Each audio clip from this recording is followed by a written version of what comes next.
Beralih ke informasi lain, para pengembang dituntut semakin selektif mengembangkan proyek agar tidak merugi. Langkah ini diambil menyusul harga material bangunan naik 2 kali lipat sebagai dampak status awas Gunung Agung. Salah satu pengembang Bagio Utomo mengatakan, sejak Gunung Agung ditetapkan berstatus awas, harga material bangunan utamanya pasir naik 2 kali lipat dari sebelumnya. Contohnya harga pasir sebelumnya 1,5 juta per truk naik menjadi 3 juta rupiah. Harga batu juga mengalami kenaikan. Dengan kondisi demikian, para pengembang harus lebih selektif membangun proyek agar tidak merugi. Jika pengembang membangun pada saat harga material naik, langkah yang diambil hanyalah penundaan pembangunan. Proyek dapat dilanjutkan dengan risiko mengurangi keuntungan bagi pengembang.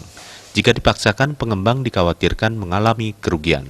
Pengembang wajib membangun karena sudah disetujui oleh pihak bank. Jadi komitmennya pengembang harus membangun, sedangkan untuk pelaksanaan pembangunan marketing untuk perumahan ini, pengembang saat sekarang ini menunda. Jadi marketing tetap dijalankan, tapi dalam pembangunannya ditunda sampai material kembali normal.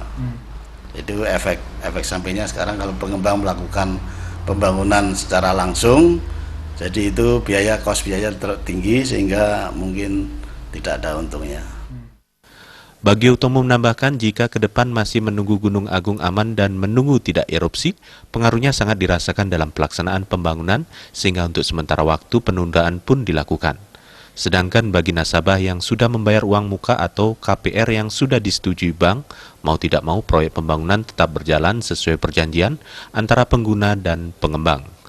Hal yang pasti menurut Bagio Utomo jika dibangun dengan harga material naik, dipastikan pengembang tidak dapat untung.